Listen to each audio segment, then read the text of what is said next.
Vamos a presentar entonces a la candidata en este caso, que es la actual senadora Carola Viaga, para saber un poco más de la historia personal, familiar, académica, laboral, como hacemos con todos los candidatos, ¿no? Así que vamos a hablar un poquito de la familia, cuántos hermanos tenés, de dónde venís. Siempre hablas de Barriga Negra, pero digo, la gente, ubica un poco a la gente en Barriga Negra, porque hay mucha gente que está escuchando en otros lugares del departamento o en otros departamentos y de pronto no conoce el lugar físico que es Barriga Negra. ¿Cómo podrías hablar del lugar donde naciste? A ver. El ombligo de La Valleja.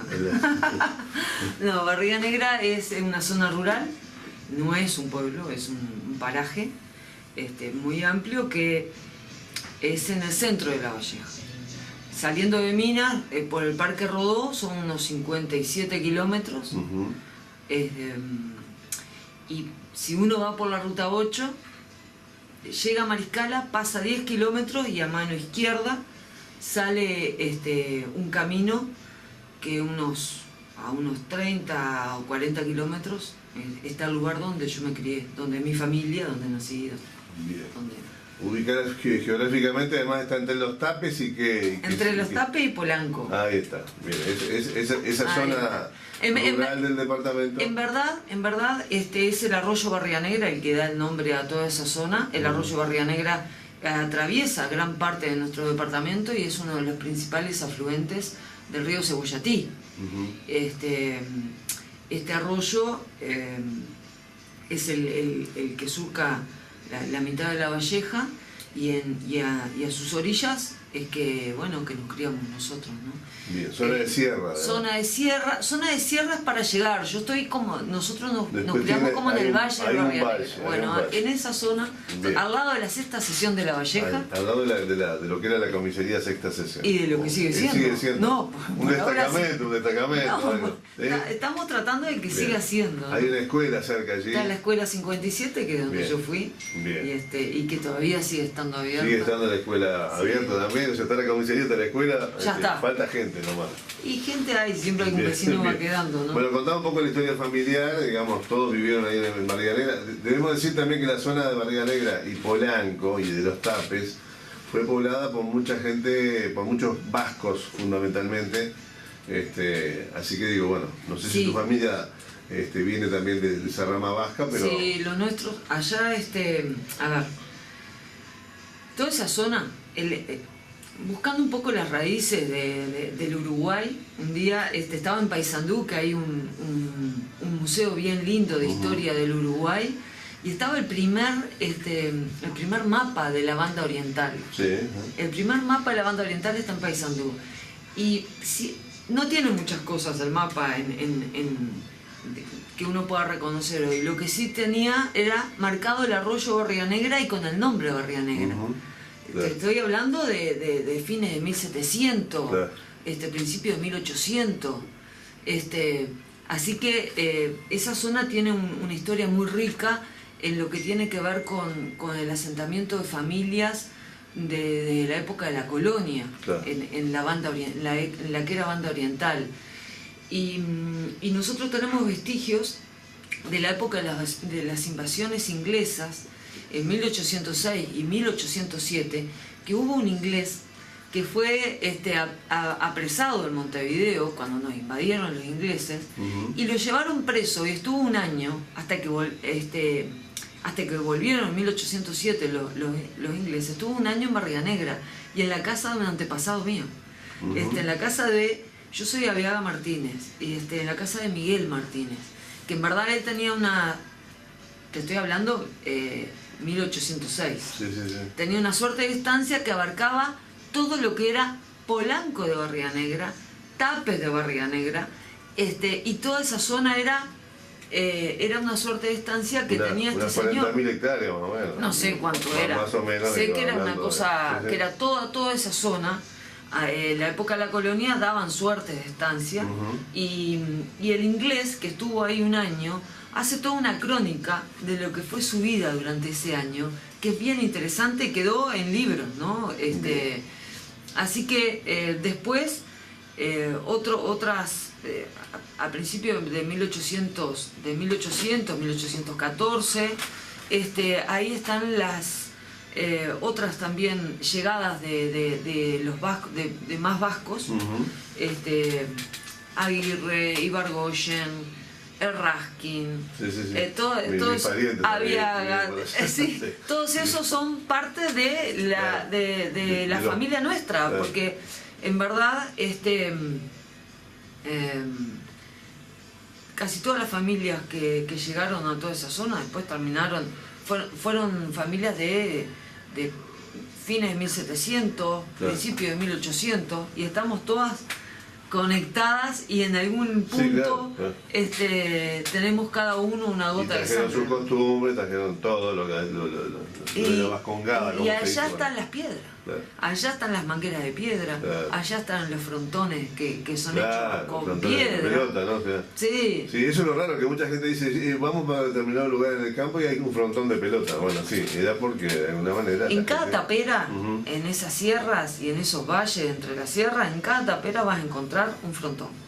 En cada tapera vas a encontrar mangueras de piedra y vas a encontrar historias y vestigios de esa vascongada que llegó al Uruguay en dos grandes olas. Una fue cuando la Revolución Francesa, en 1789, ahí los vascos del norte de Francia son perseguidos por Napoleón, son perseguidos por los revolucionarios franceses y se vienen a estas tierras.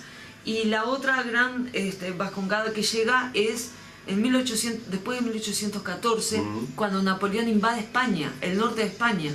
Entonces ahí otra vez muchísimos vascos llegan al Uruguay y llegan particularmente a La Valleja. Bien, contame un poquito de la historia familiar. Me decías, desde tus ancestros, tus abuelos, bisabuelos, tatarabuelos también. Y tatarabuelo. Han vivido por la zona. Sí, pero contame un poco de tu familia. ¿Cuántos hermanos tenés? ¿Cómo fue tu niñez de alguna manera? Dijiste que fuiste a la escuela 57 allí en Barriga Negra. La escuela 57 de Barriga Negra, al lado de la sexta sesión de La Valleja. Bien. ¿Cuántos hermanos tenés? Tengo dos hermanas, tengo a Andrea, que... ¿Son todas hermanas? Somos mujeres. No hay varones ahí. Mi padre tuvo que bancar 4 mujeres en la casa hasta que llegó el nieto. Pero sí, yo me crié allá, toda mi familia, ya te lo dije históricamente, se crió, se desarrolló, crió sus hijos en Barriga Negra. Contame un poco tu vida de niño, porque hasta ahora no hemos tenido ningún político acá que haya vivido en el campo desde que nació. Digo. Y mi vida de niño fue... ¿Cómo es la vida de un niño en el campo? Y fue bien linda, porque a ver, yo tengo una hermana, Andrea, que tiene 2 años y medio menos que yo, así que con ella nos criamos juntos en el campo. Y después tengo una hermana que es 14 años menor, que se llama Natalia, y ella ya no vivió toda esa etapa es más como mi hija que como mi hermana, ¿no? Pero la vida en el campo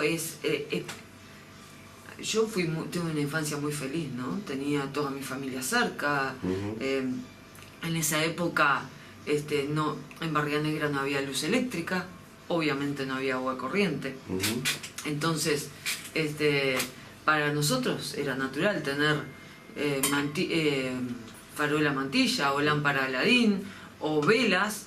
Era lo natural, tener el candelabro. ¿Cómo se alumbraba la gente? Y sí, y el agua la traíamos del arroyo. ¿Y cómo la traíamos? En barriles. Pero en barriles de gran porte, que se unían 3 yuntas de bueyes, mi padre y mi madre, unían 3 yuntas de bueyes y llevaban el barril hasta el arroyo.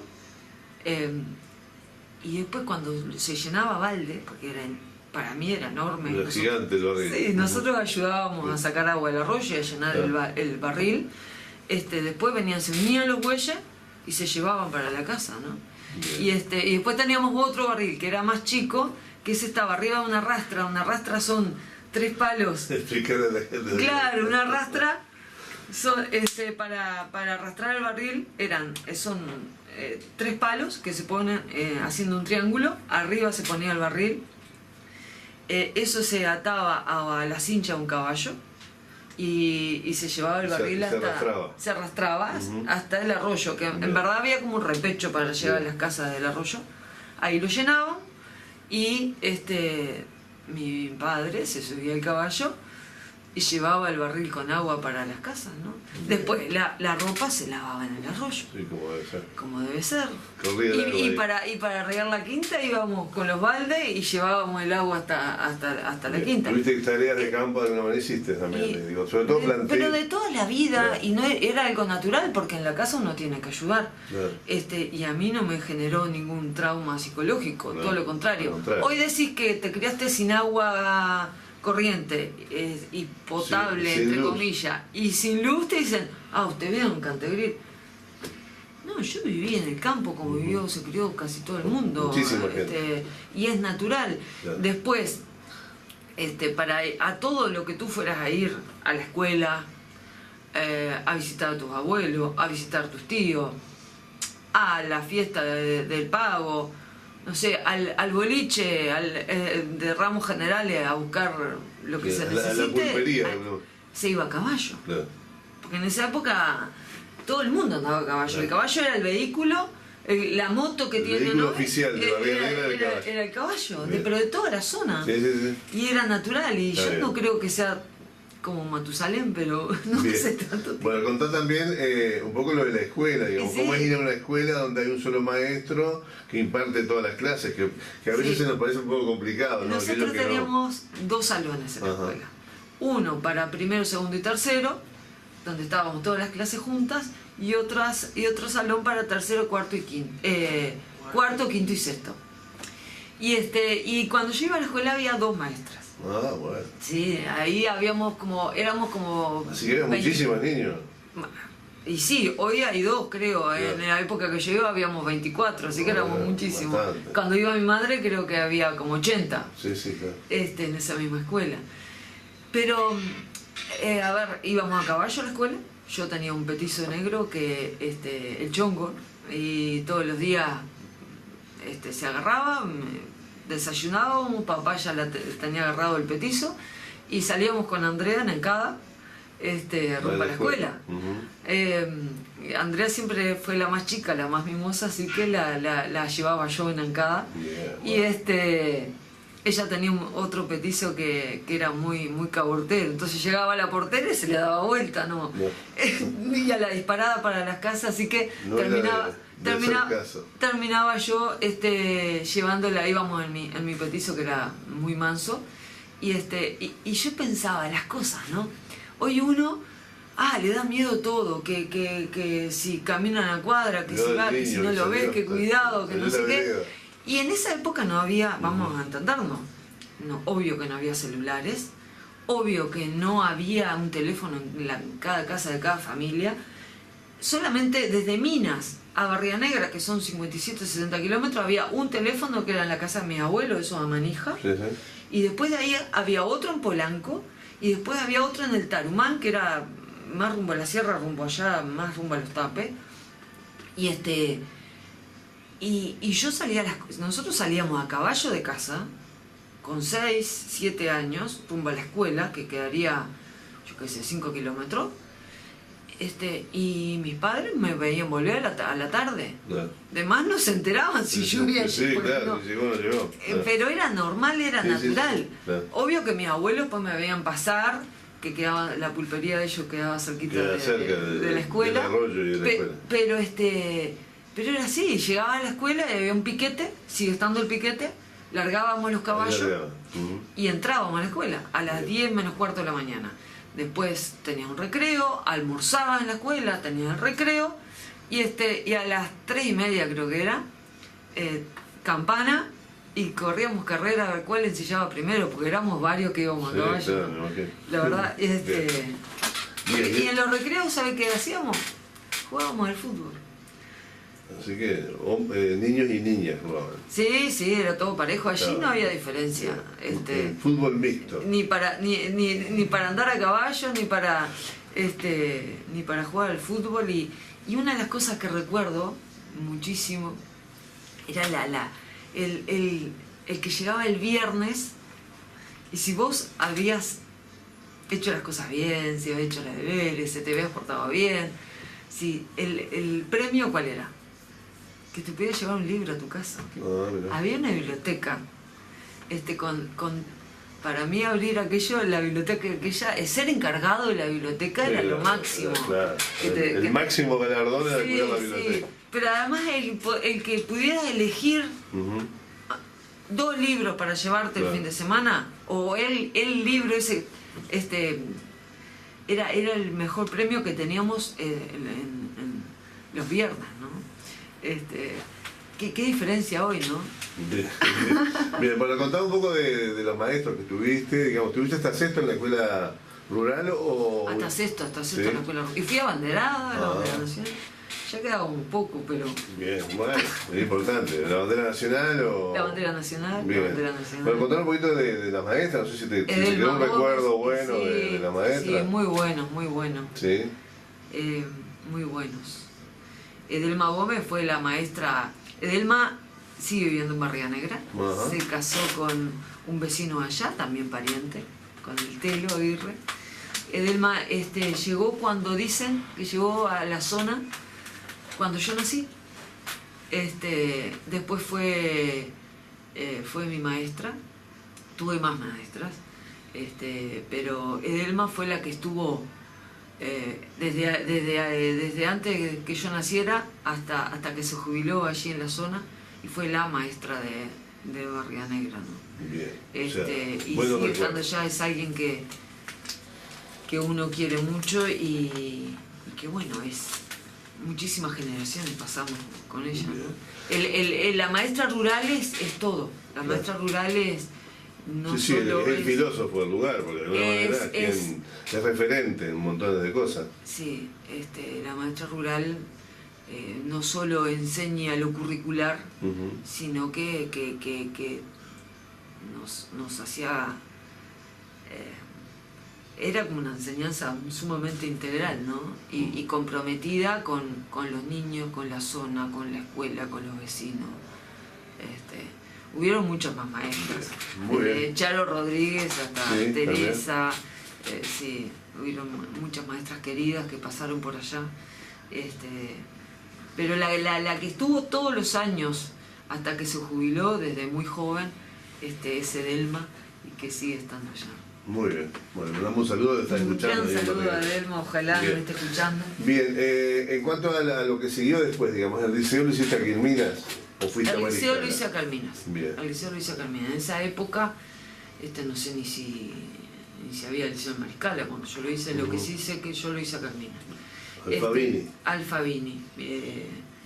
Sí, fue muy duro, ¿no? El cambio. El cambio. Yo siempre he sido muy arraigada al lugar donde nací y a mis costumbres. A ver, en la comunidad donde yo me crié, todo el mundo, no había grandes diferencias, todo el mundo se ayudaba de una u otra manera.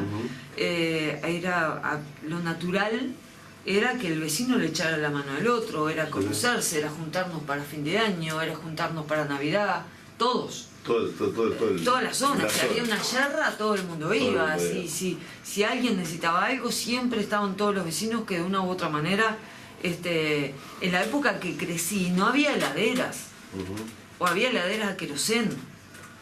Después hubieron heladeras a gas, pero entonces, por ejemplo, tú carneabas y la carne no te duraba 15 días, ni la puedes poner en un freezer como ahora. Entonces, generalmente se avisaba y ahí se compartía, y bueno, cada uno ponía, no sé, pero ese tipo de cosas. Tú estabas enfermo y llegar a Minas, muy pocos tenían vehículos, muy pocos tenían medios para... Nosotros teníamos caballo, no teníamos ni una moto. Sí. Y no es malo, es muy bueno eso, pero en la época... Entonces te pasaba algo a cualquier vecino. Mi abuelo José, que tenía camioneta, tocaba para Minas con el vecino enfermo, o la policía. Mi abuelo Nilo, me acuerdo que siempre estaba apoyando muchísimo la gestión de la policía en la zona. Entonces todos los vecinos ponían un poco para el combustible, y se tenía combustible para la camioneta de la policía. Había una comisioncita de vecinos de apoyo para tener un fondito ahí para para ayudar y si había algún problema que se tuviera la ayuda necesaria. Era otra vida muy diferente a la que se vivía en las ciudades. Entonces cuando vine a vivir a Minas, extrañé mucho a mi familia, obviamente, extrañaba a mi perro, extrañaba el caballo, extrañaba, Dios, los domingos cuando salía de allá para acá, ¿Se te caía alguna lágrima? Sí, cuando empezaba, yo en verdad... Pasaba el primer cerro y ya... Sí, bueno. Exactamente, cuando... en verdad, para llegar a donde me crié, hay que subir cerros, después arrancar a bajar, hasta que entrar ya a la sexta sesión, al lado de la comisaría. Y a la avenida también, empezaba a subir cerro y después empezaba a ver las luces de Mina. Cuando empezaba a ver las luces de Mina, ya arrancaba, mi madre me decía María Moco porque pasaba por todo, yo me ponía a llorar, bueno. Pero bueno, extrañé mucho, pero me adapté. Yo quería estudiar y tenía claro que uno tiene que esforzarse en la vida, ves lo que yo aprendí y quería mucho estudiar. Bien, ¿hiciste hasta qué año el Liceo Fabini? En verdad hice hasta quinto, hice 2 veces, y después no terminé sexto, porque sexto año lo hice embarazada de mi hijo más chico, y lo hice curricularmente todo el año. ¿De tu hijo mayor de alguna manera? No, de mi hijo más chico. Ah, más chico. ¿Los otros nacieron antes? Tengo 2 hijos. Ajá. Mi hija nació cuando yo tenía 18 años.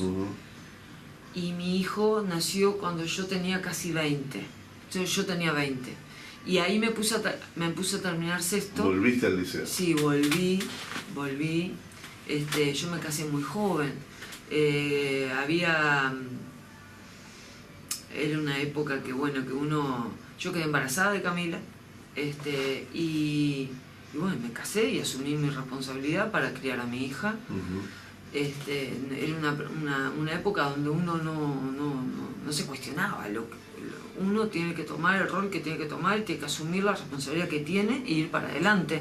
Sí. Y así fue con Cami. Así debiera ser siempre, pero a veces viste que eso se ha perdido en el tiempo, ¿no? Como que las responsabilidades se disminuyen, se las responsabilidades se tienen que asumir. Claro. Así fue como me crié y lo que siempre, lo que es natural, lo que era natural y lo que sigue siendo natural y lo que debería ser. Y después me puse a terminar sexto, pero ya estaba embarazada de Rodrigo, que es mi segundo hijo, y cuando terminé, me acuerdo que él nace en septiembre y no pude dar los exámenes, ya no me daba el físico. Tenía a Camila de 1 año y medio, a Rodrigo recién nacido, así que bueno, tuve un impasse, dejé de estudiar por 2 años y medio. Ahí me dediqué solo a criar a mis hijos y a tratar de fortalecer todo lo más posible su primera niñez, que creo que es muy importante, la cercanía con la madre de los niños en la primera niñez. Y después dije, bueno, voy a seguir estudiando porque tengo que criar a mis hijos, tengo una responsabilidad y en la medida que yo esté preparada para el mundo del trabajo y para salir adelante, ellos van a estar mejor. Entonces, no terminé sexto, lo que sí hice fue ponerme a estudiar enfermería, que eran 2 años y medio de estudio y que eso me iba a permitir tener una salida laboral más tempranamente y nada, y seguí ese camino, fue duro, ¿no? ¿Pero fuiste al Instituto Carlos Neri o...? No, fui a una escuela privada, la escuela matriz en Montevideo, viajaba todos los días. Ahí ya mis hijos tenían 3 años y medio Camila y 2 años y poco Rodrigo. Y mi padre y mi madre me ayudaron mucho porque yo vivía sola con mis hijos. En esa época estaba casada, era un poco complicado el vínculo con el padre de mis hijos. Y él no quería que estudiara. Yo igualmente traté de seguir lo que tenía que hacer. Lo que te mandaba a la cabeza. Lo que me mandaba a la cabeza y al corazón. Así que me puse con mucho empeño. Los primeros días, los primeros tiempos que viajé a estudiar, que iba y venía a Montevideo todos los días, separarme de mis hijos, dejarlos, me iba llorando también todo el camino rumbo a Montevideo, pero bueno, pero logré... Un río de lágrimas, podríamos titular esta nota. Bien, pero logré terminar y ponerme a trabajar enseguida. Bien. Mi primer trabajo fue por 5 pesos la hora y estaba feliz. Bueno, eso es importante. Bien, ¿de qué cuadro sos hincha? Peñarol. Peñarol, bien. Acá coincidió con algunos, con otros no. Bien, ¿qué libros has leído? Me dijiste que en la escuela ya te gustaba leer, estuviste a cargo de la biblioteca, en la escuela, 57. Sí, ¿Qué libros te marcó? Vos decís, bueno, después de leer este libro, la verdad, he cambiado, tengo un rumbo, no sé, digo. Sí, ya sé qué libro. A ver. ¿Qué libro te marcó de alguna manera? ¿O te hizo ver cosas que de pronto eran desconocidas? Yo leía muchísimo, en mi casa se leía mucho, cuando yo me crié no había televisión en Barriga Negra. No había YouTube. No había YouTube. Sí había televisión, pero nosotros no teníamos televisión. Claro. Se escuchaba la radio y se leía. Claro. A tal punto que tenía un tío de mi abuela, Liborio Telechea, que Liborio era un tío de mi abuela materna, tío de mi abuela René. Un poeta, además. Sí. He leído algunas cosas. Bueno, sí. Liborio era hermano de uno de mis bisabuelos. Y vivía allí, al lado de la casa de mi abuela, frente a la agremiación ruralista, había un rancho de terrón. Él era el caminero de la zona, si había un pozo, él lo tapaba, era digamos, el obrero del Ministerio de Transporte. Es como si fuera lo que está. Pero era pagado por los vecinos. Era pagado por los vecinos. En esa época demorábamos 5 horas en llegar a Mina, porque el camino era terrible, entre los cerros aquello. Entre tanto pozo estaba la ruta de vez en cuando. Pero estaba Liborio, en ese rancho de terrón. Y yo cuando pasaba a caballo de mi casa rumbo a la escuela, pasaba por ahí. Y cuando volvía, pasaba por lo de Liborio, levantaba libros, que en su rancho estaba lleno de libros también, lleno de libros. Levantaba libros y le llevaba a mi madre, y alguno de Dumas, Enrique Dumas, para leer. Para mí era fantástico. Todo lo que tuviera que ver con ese tipo de lectura, yo de chiquita con todo lo que encontraba leía. Y llevaba manzanas, que tenía un manzano de Liborio allí, y me daba en una maleta, me ponía manzana, y en el otro lado libros. Y después, cuando mi madre, por ejemplo, y mi padre habían leído esos libros, se los devolvía a Liborio, la pasada para la escuela. Así que una biblioteca privada, con los libros, si hay algo que amo en la vida es leer, y eso ya te digo, viene desde que tengo uso de razón. Siempre hubo libros en mi casa, en la escuela. Pero un libro, uno solo, como comentaba, sí, que te haya dejado la diferencia de alguna manera. Un libro que me hizo unos libros que hicieron la diferencia son los Sam Rampa. Libros, yo creo que fue como 18 libros que escribió.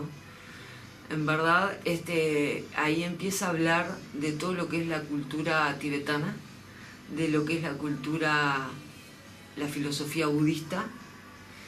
Y ese libro llegó a mí cuando tendría 21 años. Yo estaba en Barriga Negra. Mis hijos, como ya te dije, eran chiquitos. Yo estuve, hasta que ellos fueron un poquito más grandes, estuve un tiempo largo allá también con ellos en Barriga Negra, en la casa de mis abuelos, y un vecino me llevó este libro.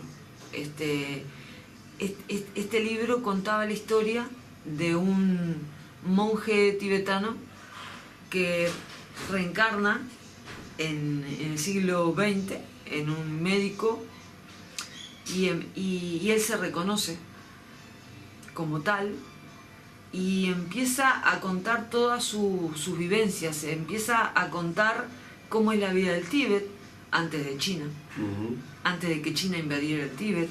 Empieza a abrirse en mí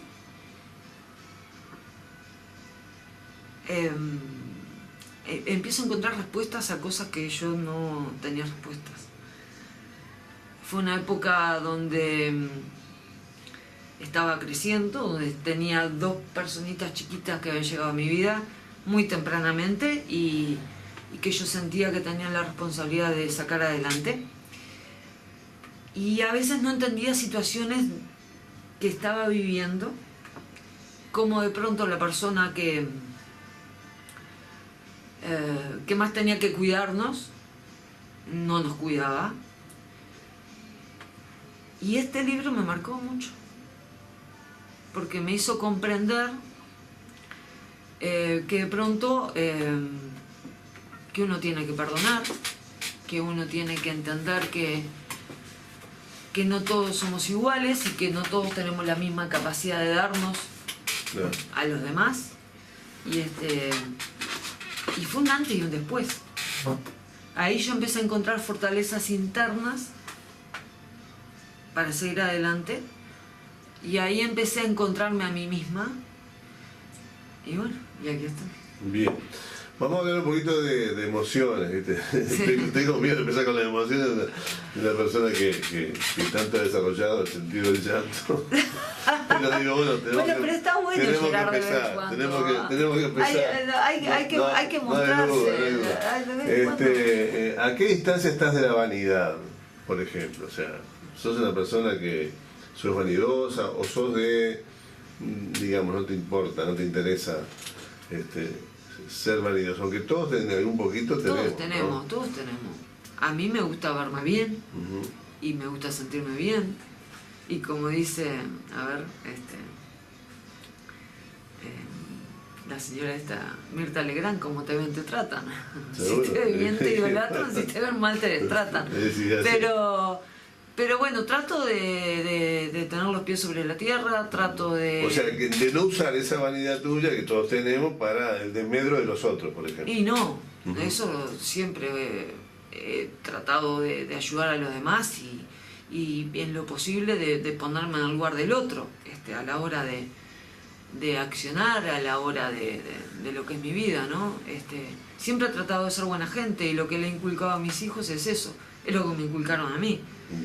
Darle, si hay alguien que se cayó, darle la mano y ayudarlo a levantarse, no empujarlo más para que quede en el piso. Y con el tema del ego, uno siempre tiene que estar chiqueando. Sí. Que el ego no sea el motor de lo que lo motive a uno para hacer cosas en la vida.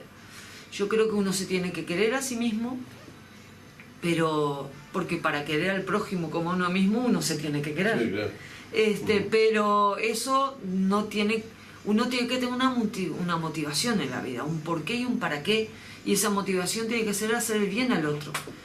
Y uno obviamente tiene que trabajar todos los días para manejar esa vanidad o el ego que a veces pueda pasar. Bien.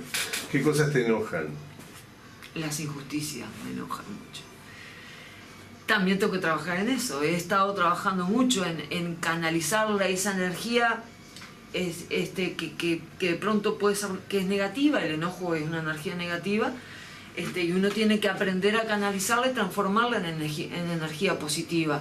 ¿Para qué? Para, si hay una situación que yo creo injusta, que a mí me provoca dolor, bueno, tengo que tratar de ver qué cosas articular o cómo yo puedo incidir en eso para transformarlo y reparar esa injusticia, o tratar de que eso no se dé más. Entonces, he tenido y trato de hacer todos los días un trabajo interno también con el tema del enojo, ¿no? Bien.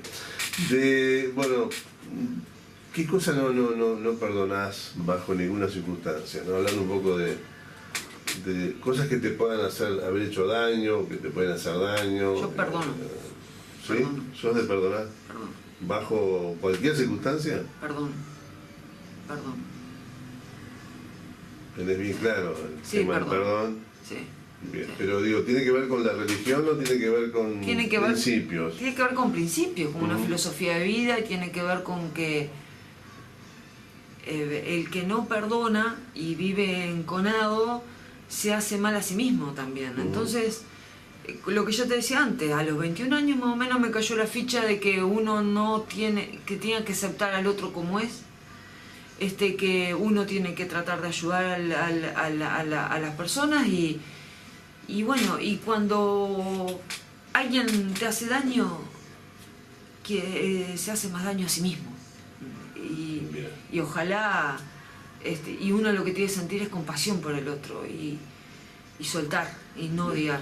Lo tenés claro. Sí. ¿De qué te arrepentís en la vida? ¿Tenés digamos, la verdad me arrepiento de no tal cosa, o me arrepiento de qué cosa podés decir? Hay tanta cosa que uno podría haber hecho mejor. Pero algo importante, digo, que de pronto hoy ves pasado el tiempo y decir, o no te arrepentís de nada. En verdad yo soy una agradecida de la vida. Las cosas difíciles que he pasado me han ayudado a ser quien soy hoy, en el sentido de que las cosas difíciles te fortalecen, te dan una enseñanza. También soy una agradecida de la vida por todas las cosas buenas que he tenido, por la familia donde me crié, por la comunidad donde me crié, por la oportunidad de estar acá hoy. Y en el acierto, en el error, todo ha sido un camino que ha servido para la construcción de lo que tengo que hacer y de lo que hago. Y en verdad, no me arrepiento. Bien. Ni en el acierto ni en el error. ¿De qué me vale arrepentirme si lo que pasó no lo puedo reparar? Puedo cambiar de acá para adelante. Yo creo que esa es una de las cosas que uno tiene que... la culpa... ¿Para qué? Si me equivoqué, lo que tengo que hacer es tratar de reparar lo que hice mal en mí o en los demás y hacer un bien. Vivir con culpas no ayuda a tu evolución, no ayuda a los demás. Lo que sí es que hay que hacer tipo un chequeo de uno y decir, bueno, en esto yo estuve mal, me equivoqué, pedir perdón cuando hay que pedir perdón. Y perdonar. Como dicen los grises ahora, reseteando el cerebro un poquito para... Hay que resetear y seguir para adelante. Bien, ¿sos idealista? Soy. Y si sos idealista, si podés definir tus ideales, digamos, ¿cuáles son tus ideales? Y mi ideal es el bien sin mirar a quién. Yo creo en la libertad del individuo. Creo que hay que ser solidario, creo que hay que cada uno desde su lugar puede aportar para que todos podamos estar mejor. Hay que tener miradas colectivas de las cosas. Yo creo que lo bueno se contagia. Creo que las izquierdas y las derechas son casilleros que tratan de imponer para dividir, hablando políticamente. Yo creo que lo que hay que hacer es tratar de cada uno en su rol hacer lo mejor posible lo que le tocó vivir en esta vida y que sea en beneficio de todos. Y por ahí pasa, en ser buena gente y querer lo mejor para todos. Lo que yo quiero para mis hijos lo quiero para los tuyos, lo quiero para los de él y para los que no conozco. Y a veces te dicen que eso es ser idealista, sí, y ojalá nuestras comunidades vayan por ese lado. Yo creo que tenemos que encontrarnos más, querernos más y aceptarnos más y tratar de ser un poco mejor todos los días. Bien. Eso se puede. ¿Por qué estás en el Partido Nacional y no en otro partido? ¿Qué es lo que tiene el Partido Nacional que de pronto para vos no tiene otro partido? En el Partido Nacional encontré un lugar por donde canalizar todo esto que te decía, ¿no? Cuando yo veía cosas que... Yo soy enfermera, ¿no? Entonces trabajé muchos años en la salud, también siempre estuve involucrada en mi comunidad con las distintas cosas que pasaban Y un día dije, quiero también participar en la toma de decisiones sobre las distintas cosas que vivo diariamente. Porque la política es eso, la política es, no, hay una política partidaria que se hace en época electoral y después todos son decisiones políticas, políticas laborales, políticas de estudio, políticas de comunicación, políticas de no sé, todo tiene que ver con decisiones y todos somos parte de esas decisiones, porque todas las personas influimos. Bien. ¿Y cuándo decidiste no ser pasivo, digamos? ¿Cuándo decidí no ser pasivo? Por ahí, dijiste, no, yo tengo que ser parte de esto, de la toma de decisiones y no ser el pasivo que espera las decisiones. Sí, ahí está esto que te voy a decir porque me crié en el campo, ¿no? Que muchas veces había que andar arriando las ovejas, ¿no? Los gurises chicos somos lo que llevábamos, traíamos la majada, ¿viste? Cuando se bañaban las ovejas, se deshojaba, lo que fuera. Vaya, llévele para elegir. Sí, sí. Entonces había que andar tropeando siempre. Y cuando iba a pasar una cañada, mientras no pasara una, las otras no pasaban. Bueno, todo así. Y en verdad, en la vida, yo un día dije, yo no quiero ser oveja. Yo quiero no que me anden arreando para un lado para el otro.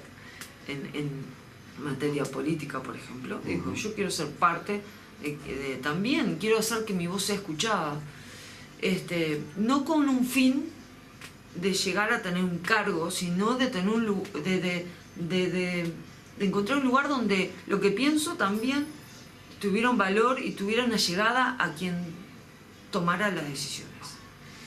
Y así que en el 94, en la elección del 94, yo había votado por primera vez en el 89 y voté un presidente. Voté a Luis Alberto Lacalle Herrera. Y en el 94, la elección siguiente, yo ya había terminado de estudiar, ya estaba trabajando. Y dije, un día iba un mes antes de las elecciones, o 15 días antes, iba caminando y nunca había entrado a un comité. Y dije, yo ya sabía a quién iba a votar a presidente, sabía a quién iba a votar a nivel departamental, que era el bolita ley, pero diputado a mí no me importaba, la verdad, no tenía claro ni quiénes eran ni nada. Dije, ¿quién es el candidato a diputado? Porque había que votar. Y bueno, voy a votar al más joven, darle una oportunidad a uno que sea el más joven. Y resulta que el más joven era el entonces candidato Francisco Gallinal. Pero yo no lo conocía, ni sabía ni quién era, ni la historia que traía atrás, ¿no? Simplemente me importaba el candidato a presidente, me importaba el candidato a intendente, y diputado que tenía que votar, dije, bueno, está, el más joven.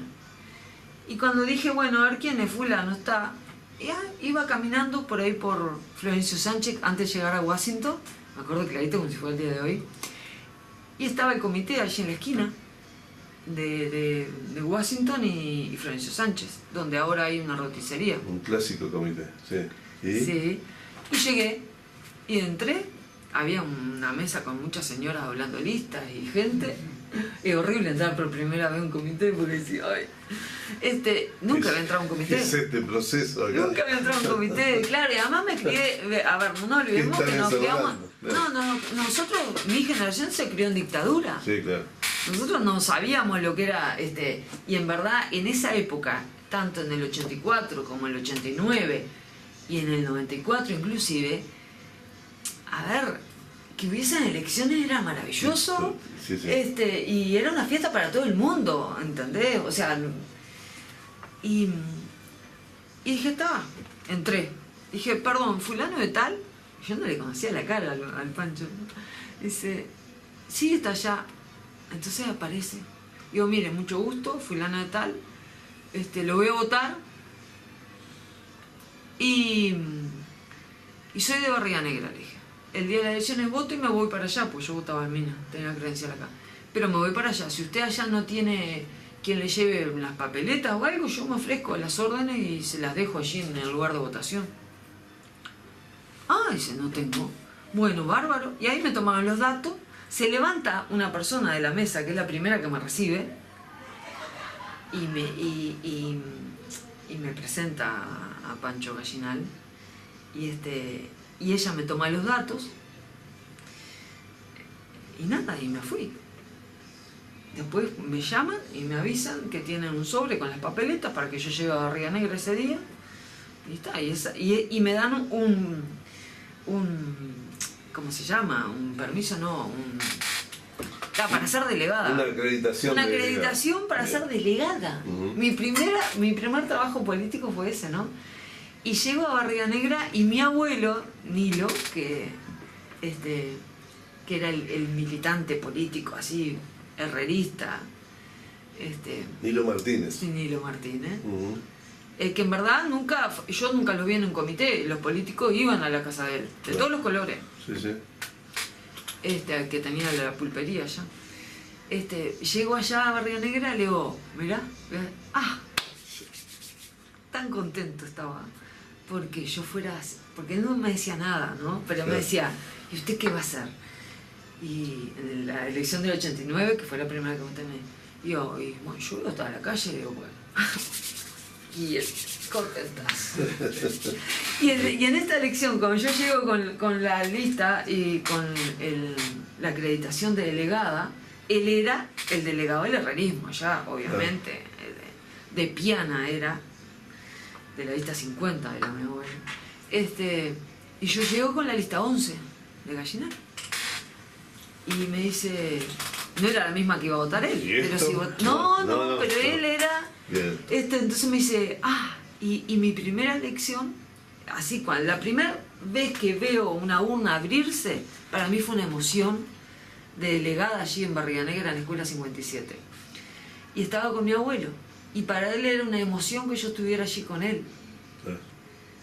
Y fue la primera y última elección que estuvimos juntos. Porque un hermoso recuerdo, ¿no? Sí, porque él después no tuvo más, después falleció, no llegó a la otra. Muy bien. Pero fue muy lindo. Yo que terminé llorando, sí. Empecé llorando, terminé llorando.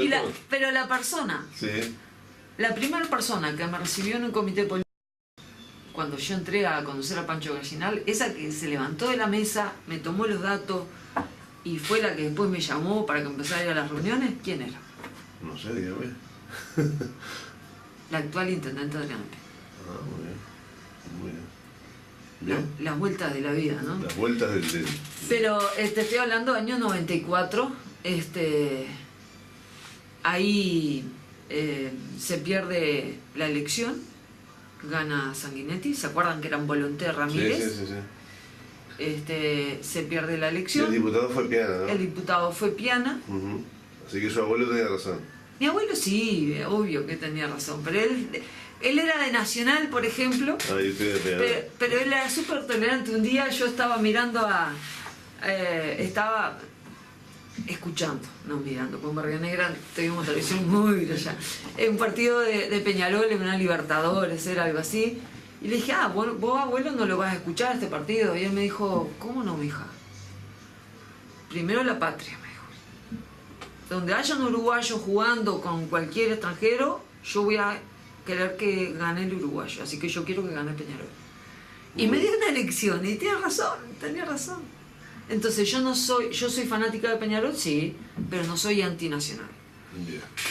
Bueno, ha quedado presentada como la candidata, entonces Carola Viaga va a ser candidata a la intendencia, aunque en esta oportunidad de alguna manera la elección interna ofrece otras expectativas, pero digamos, es candidata. Traerme para este lado ahora, después que me hizo ir para los otros lados, no es tan fácil. Sí, soy candidata, sí, porque tengo una responsabilidad política, una responsabilidad social, que no voy a eludir. La vida conmigo ha sido muy generosa, me ha dado las oportunidades de estar en lugares de toma de decisiones y espero seguir teniendo esa oportunidad, no para beneficio propio, sino para ayudar a todos los más que pueda. Bien, ha quedado presentada. La segunda parte va a ser en febrero por ahí, donde vamos a conocer otras características de la candidata Carola Viaga. Hacemos la pausa y venimos con más de Radio.